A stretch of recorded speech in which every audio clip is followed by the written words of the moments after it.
дуруд бинандаҳои азиз, мухлисони футбол, инак дар футболи тоҷик танаффус ба миён омад. Равзанаи тобистона кушода гашт ва сари ин мавзӯъҳо мо дар барномаи футболи тоҷик як суҳбате дорем бо сармураббии Равшани Кӯлоб Тоҳир Муъминов. Хуш омадед ба барномаи мо. Хуб, инак як марҳила аз чемпионати Тоҷикистон ба анҷом расид. Равшан дар мақоми сеюм аст. Хуб, аз он ҷое ки ишғол кардаед, розӣ ҳастед? Агар ҳамто як натиҷагирӣ кунем. Бубахшем, ман ба забони русӣ кати гап занам, барои ки бисёраш ки ман мехоҳам гап зада, мумкин ман перевод таҷриба карда натонам. Бошад. Марамат, бошад. Закончился первый круг. Есть где-то такие моменты, где команда Равшан не добрала очки, мы просто отдали, да, мы могли бы сейчас быть очень высоко и составить очень здоровую конкуренцию Истиклолу, да, потому что основная задача была, чтобы украсить этот чемпионат, и кто-то должен был бросить вызов Истиклолу, и чтобы наш чемпионат был интереснее. Проблема заключалась в том, что сейчас вот анализ сделаем. Проблема в том, что прошлогодний состав взят Равшана, который занял второе место, да, под руководством Буира и Гамбердиева, потом Зайниддин Рахимов пришли. С того состава никого не осталось. Только Самуэль Афори, Хуршеди Бахтувар, который не играл практически в том составе, и новая команда. Пока эти связи налаживались, пока это все было, ушло время, ушли очки, которые мы не добрали. И плюс, конечно, сбор. Зимний сбор, когда мы собирали команду, которая должна была давать результат. У нас в последний момент, когда мы уезжали на турнир Бахаристон, только там мы подключились игроки, где мы уже окончательно практически состав определили, и с этим составом мы будем выходить на первые игры чемпионата. Если взять игры ФФТ, которые были в январе-феврале, да, потом Бахаристон, где мы очень неудачно выступили, это все следствие того, что команда была не укомплектована. Начали чемпионат вроде первая победа, хотя она с командой Коктош далась очень нелегко. Опять же, здесь я считаю то, что первая игра дома плюс амбиции команды Коктош. Знаете, против своего бывшего тренера, да, игроки играют, знаете, с двойной энергией. Да. Показать то, что, например, почему ты ушел, почему ты нас бросил, это тоже такое есть в футболе, да, что с двойной энергией играешь против этого всего. Ну, в концовке вырвали матч, хотя вроде вели 1-0, все контролируют, пропустили гол, и потом в концовке в добавочное время забили 2 гола. Следующий матч, который мы провели на выезде, это была команда ЦСКА, где сама команда ЦСКА тоже, играя против Равшана, очень собранно отыграла. Это единственная игра, где практически ни у нас, ни у команды соперника не было моментов. Это была чисто игра, где ничейный результат это соответствовал той игре. Закономерно. Закономерно, да. Если взять третий матч, который мы провели, это Хатлон. Под моим руководством команда, которая сыграла с Хатлоном, да, это был лучший матч. Хоть мы и проиграли этот матч, да, но это был лучший матч, который команда провела при мне после зимнего периода. Все. Команда Хатлон, это ни в коем случае я не говорю, что команда Хатлон слабая или что-то. Да, это футбол, можно забить один мяч, да, со штрафного, то, что сделал Хатлон. Я сам процесс игры говорю о том, что мы не дали сопернику ни разу ударить по воротам, не считая этого штрафного. Да. Мы прессинговали, мы владели мячом. Это то, что нужно этой команде на играх в АФК. Следующие матчи были тоже сложные, потом у нас пошла победа. Но команда почувствовала уверенность, когда мы обыграли Стекло. Если взять матч, да, который мы в домашнем матче обыграли Стекло, это был тоже хороший показательный матч, хотя соперники, тренер высказался о том, что поле плохое, все это такое. Возможно, может быть, поле еще не соответствовало, да. Ну, огромное количество болельщиков, да, мы сейчас вернули болельщиков в Куляб. Болельщики с Куляба ездят, Но опять же, это, если взять такое большое количество болельщиков, то это игры с Истиклолом. Да, вот 3 игры, которые мы сыграли с Истиклолом, это очень много болельщиков, все. Потом, ну, на такие матчи тоже начали ходить болельщики. Это большой плюс. Помните, мы когда вначале разговаривали с вами, когда вот я пришел в Куляб, да, у нас была первоочередная задача — это сплотить команду, сплотить окружение команды, кто есть, и вернуть болельщиков на футбол.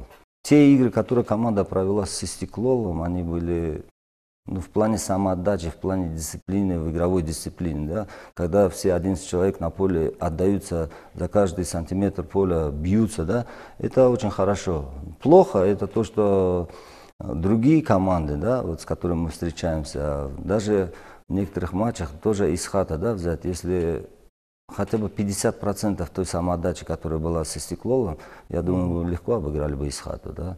Второй матч, вот то, что мы проиграли в домашний, это Хатлона, да? Да. Это говорит о чем, что есть проблема. Проблема в том, что, играя дома, болельщик нас давит, заставляет идти вперед.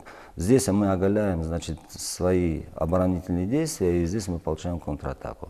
Это большая проблема, к этому тоже надо сейчас готовиться, потому что, играя в АФК, мы с этим столкнемся, когда вся команда будет играть в обороне, вся команда будет играть в атаке. Это сейчас современный футбол, здесь вот тоже высказывания идут, вот, я часто слышу, да, вот, о том, что за тактика, что к чему как идет. Я давно говорил, что сейчас футбол, уже современный футбол, это 2 большие разницы с предыдущими годами, то, что раньше футбол играет. Футбол это сейчас как хоккей, все вперед, все назад. Если кто-то один назад не вернется, да, все, мы здесь потеряем, преимущество будет у соперника, и здесь они могут раскрыть линию обороны. Да. Поэтому здесь самоотдача, в первую очередь, физический компонент, да, и взаимодействие между линиями играет. А то, что там, как выйти к воротам соперника, здесь уже наиграть несложно. Здесь можно сделать 2-3 комбинации, можно хороший стандарт исполнения штрафного, да, сделать. И то, что вот мы по первой игре с Истиклолом видели, удачный, хороший навес, передача, в нужную точку игрок забивает головой гол, где вратарь просто не может помочь. И большая проблема это стандартные положения. Даже вот здесь Бубо, когда выступает на 90 минут, говорит о том, что где мы не работаем, где-то здесь этот аспект слабый, потому что Равшан имеет в каждой игре 7-8 очень отличных стандартных положений. Да? И из этих стандартных положений мы всего, наверное, 20% использовали то, что могли использовать. Да? А в чем причина? Не знаю, мы работаем над стандартными положениями, мы говорим о том, что в эту точку нужно передачу мяча сделать, этот игрок должен так действовать. Да? Когда начинается игра, подающий игрок просто полный наоборот все делает. Да? Если надо делать передачу на ближнюю штангу, он делает ее на дальнюю штангу. Это или неумение, или не мастерство, да? Или это, я не знаю, как можно называть. Хамун бозие ки мухлисон мехостанд аз Равшан интизор буданд, шумо боварӣ доред ки он бозиро ба Кулоб Арена баргардонидед, ба Равшан баргардонидед ё не дар ҳамин муҳлати кӯтоҳ? Болельщик требует хорошей такой игры, да. Тем более кулябский болельщик. Да, президент от меня при первой встрече, когда мы с ним общались, он тоже говорит, я хочу яркую игру видеть, это все. Я тоже очень хотел бы видеть яркую игру. Но сейчас идет задача построения команды под АФК. Мы до этого и с директором общались, разговаривали, я ему говорю, что не научив играть в обороне, мы не можем создавать атаку. Если мы научим играть в обороне команду, мы будем идти смело в атаку и будем решать более большие задачи. Амакнун трансфери тобистона шуда гашт, чи интизор шудан мумкин аст дар раванди ҳамин трансфери тобистона? Что можно ожидать? Хотелось бы, конечно, по всем звеньям, по всем линиям усилиться однозначно, хотя вот вратарская позиция, она здесь не вызывает у меня никаких сомнений. 2 вратаря это... Ну, я думаю, у вас железнобетонная вратарская линия и легионеры. Или по легионерам тоже есть? По легионерам тоже есть. Здесь, значит, очень приятно и здорово себя проявили. Это Самуэль Афоры, Джозеф Акамоде, Айдан Акран и Маабах Эммануэль. Это 4 игрока и плюс вратарь, 5 игроков, которые, я думаю, заслуживают уважения, то, что они останутся. Останутся, это однозначно, да. Хотя вот сейчас к нам едут еще 3 игрока, 3-4 игрока, это легионеры, один игрок сборной Афганистана, это защитник. Это мы обсуждали с Гайратом, поэтому я думаю, он и наш язык понимает, фарси, да, мы легко будем с ним общаться, поэтому, зная этого игрока, я думаю, что позицию... Вы его знаете? Да. Ну, я работал в Афганистане, я его видел, я знаю. У Гайрата в команде он был, поэтому 31 год, игрок уже сформировавшийся, поэтому мы его будем брать, это однозначно. Есть игроки, которые должны усилить нам линию атаки и линию полузащиты. Этих игроков тоже мы приглашаем. Есть 2 игрока, понимаете, сейчас идет чемпионат Таджикистана. Ни один тренер, ни один руководитель своего игрока не отпустит. Ни при каких условиях. У каждой команды есть свои задачи, поэтому брать игрока с нашего чемпионата очень сложно. Хотелось бы пригласить 1-2, вот, например, для усиления. Да? Я не буду просто называть имена, с кем мы разговаривали. Да? Хотели, конечно, в АФК сыграть, но, к сожалению, сейчас такая ситуация, что на вес почему золота нельзя, играть. я не понял. Ну, у всех действующий контракт. Нет, есть у всех действующий контракт. Например, если сейчас какой-то игрок, например, при всем желании, да, например, если захочет уйти из нашей команды в другую команду, да, ну, если этот игрок мне нужен, я его никак не отпущу. Ну, вы же все равно кого-то отпустите. Конечно, бюджет клуба он не безграничен, естественно, будем отпускать. Но прежде чем отпускать, надо взять. Да. Есть 2 игрока, которые пришли, они... Это 4, которые вы сказали, все легионеры? Нет, 4 легионера приедут, мы будем смотреть. Если один, это, естественно, отбор, знаете. Один из Афганистана, а остальные? Еще 3 африканских футболисты, да. По праву... Ганский рынок, да?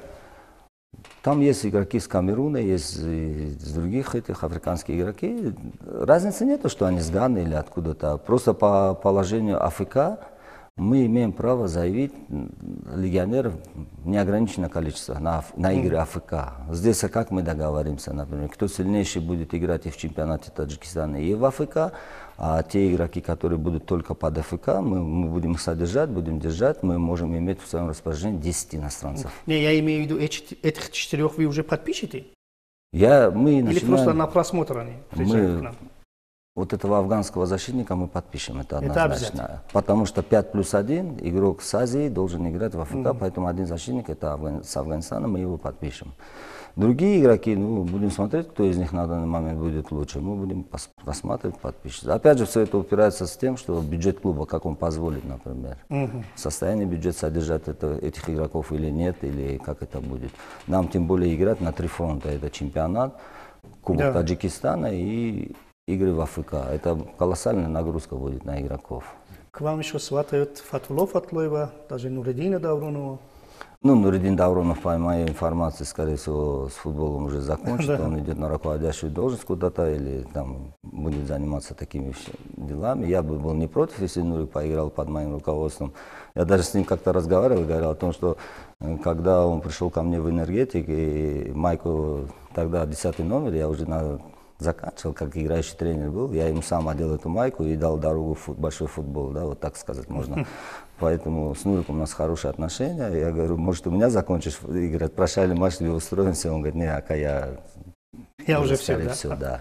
Вот надо уходить вовремя, с поднятой головой, чтобы не говорили, что если ты старый, начинаешь плохо играть, и тебе весь труд, все то, что ты заслужил во время, как игрок, в бытность игрока хорошее было, и одним махом все это не перечеркнуть. А представьте, что если Нуреддин Давронов играет в Равшане, и Равшан становится чемпионом.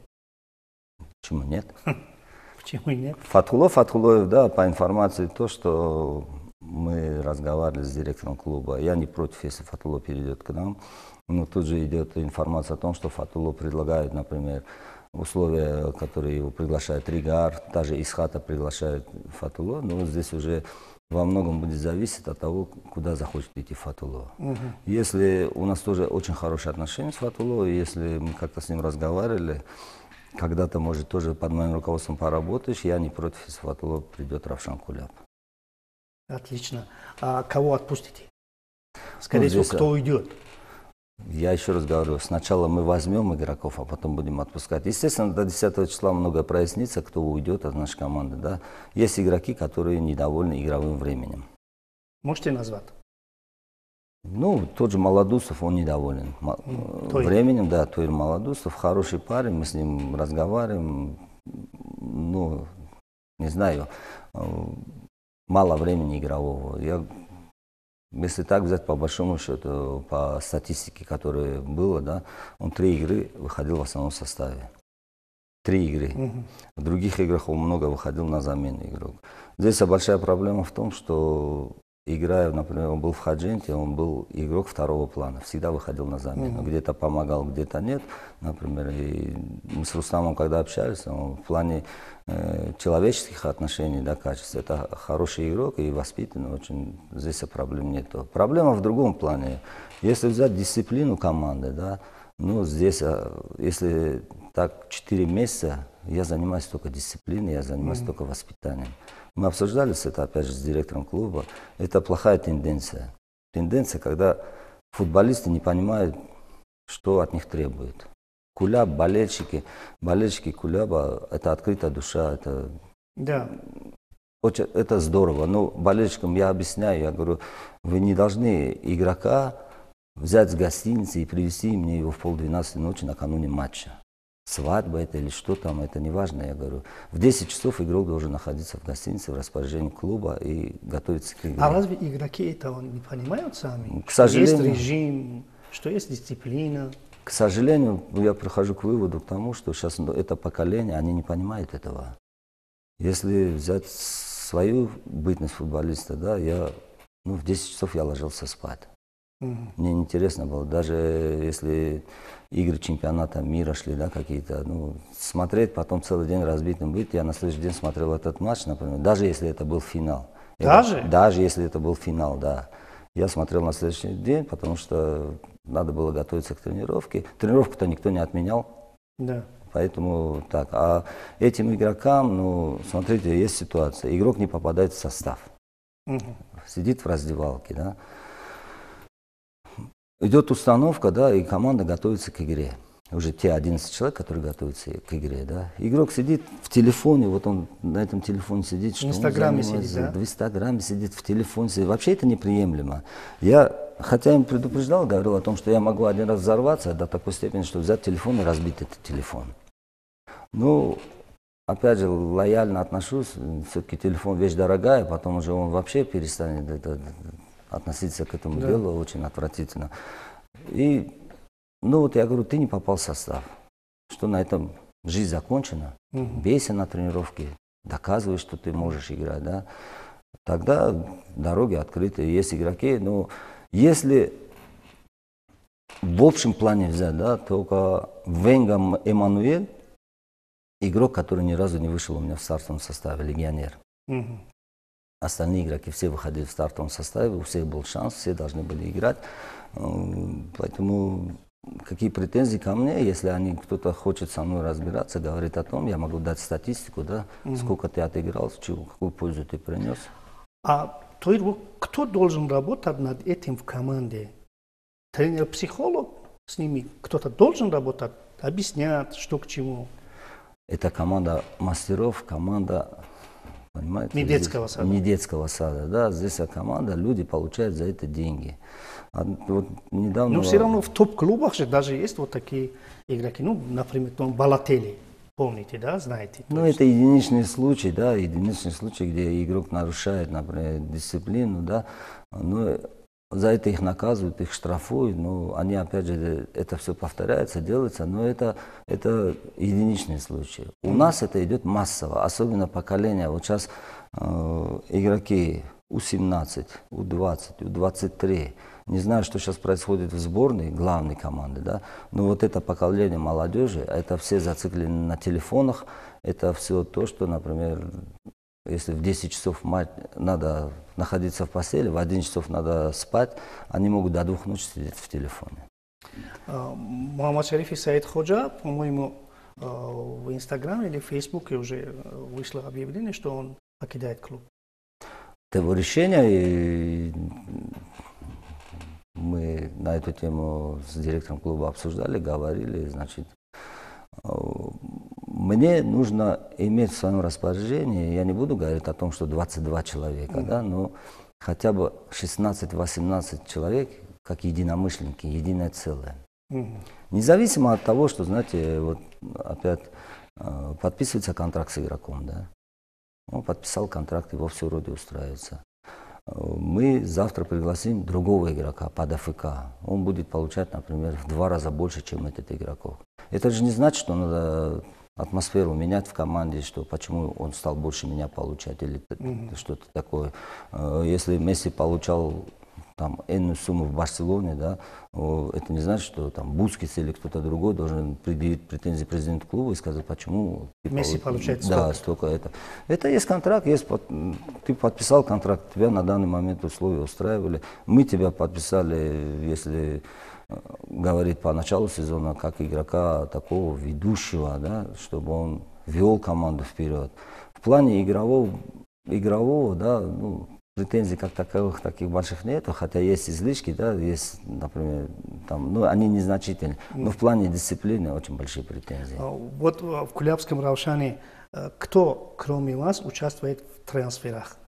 Вы, директор, спортивный директор, или еще кто-то, или вы только вдвоем? Не, мы с директором клуба это обсуждаем, потом директор клуба обсуждает это с президентом клуба, да, с высшим руководством, и руководство одобряет этот трансфер или не одобряет. Но это закономерный процесс. Мы должны, как игроки, вот я как тренер, мы с директором обсуждаем, возможен ли такой вариант, можем ли пригласить этого игрока. Он задается вопросом, почему, где здесь. Я объясняю, что эта позиция, например, она слабая, ее надо улучшить. Да? Мы приходим к мнению и, естественно, он идет к руководству, где мы должны одобрить. Опять же говорю, насколько серьезные игроки придут, например, к нам, насколько мы будем омолаживать состав, да, например, на будущее. Не будем говорить о том, что это АФК, и сегодняшним днем мы это закончим. Я уже сейчас ему говорю о том, что независимо я работаю или кто-то другой работает, ты останешься, ты директор клуба, да, ты должен иметь на будущий год, да, 50%, минимум 50% этого состава, да, тогда ты зимой не будешь начинать все с нуля. Это будет легче или мне, если я работаю, или другому тренеру, да, но это намного легче, чем опять собирать, опять строить это все заново. Вам скажут, что, например, в летнее трансферное окно вот столько-то денег, например, бюджет распределяется, вы знаете об этом? Или вообще... Не, ну у нас это во всех клубах, в нашем Таджикистане, я думаю, что это не так. Есть, значит, бюджет какой? Общий бюджет. Общий бюджет. Он состоит из того, что, например, 22 игрока получают, например, сумму, и из этого бюджета ты должен раскидать заработную плату. Отсюда исходит из того, что если мы перевыполняем бюджет, мы, значит, кого-то должны убрать, чтобы взять этого игрока и не выходить за рамки бюджета. Равшан будет играть в АФК. Очень хотелось бы, чтобы там Равшан хотелось бы, да, чтобы Кулябе, мы играли в Кулябе. Очень бы хотелось бы, да. Работа идет хорошая. Даже вот позавчера на собрании сама федерация дала заключение, что в Кулябе давно такого поля не было. Поле это одно из главных критерий того, что поле должно соответствовать играм. Если это не произойдет, то второй вариант, который мы отправили в АФК, это стадион в Гисаре. Это запасной вариант. Это запасной вариант, да. Это не первый вариант, это запасной. Поэтому, ну, что мы придем к тому, что, значит, будем играть в Гисаре. Единственное, я очень благодарен болельщикам Равшана. Это главный двигатель, да, нашей команды. При всех вариантах, при всех то, что как оно происходит, да, то, что в команде вот два домашних поражения в домашних матчах, это очень больно для болельщиков, да, например. Для нас это тем более больно. Поэтому им огромное спасибо за поддержку, чтобы они любили команду, также поддерживали команду. Но мы постараемся, естественно, значит, свои игры больше приносить побед и больше, значит, радости им приносить. Ну, мы будем биться за самые высокие места, это однозначно, потому что... Вы уже почувствовали, да, вкус? Да, вкус победы почувствовали. Очень бы хотелось бы, да, чтобы кто-то, кроме нас, еще бросил вызов Истеклолу. Да. Кто-то, кроме нас, еще взял бы очки у Истеклола, тогда бы интересный чемпионат был. Да. околофутбольный вопрос. Где-то будете отдыхать или будете в тонусе? Не, вот именно подготовить команду, чтобы команда была в тонусе. Мы опять же будем... Вот другим командам немножко будет сложно, да? Игры АФК, игры Кубок и чемпионат, да? Плюс здесь игры, которые будут играть сборные. Вот здесь кто как из тренеров, да, кто как подготовится к этому. Потому что опять будет, может, за неделю мы сыграем 2 матча, а потом будет перерыв в течение 20 дней. Это очень сложно, да, в это время команду готовить к предстоящему матчу. برای صحبتتون ایسوری سپاس با شما. دوستان عزیز در همینجا برنامه فوتبال توجیک به انجام میرسد. خیر.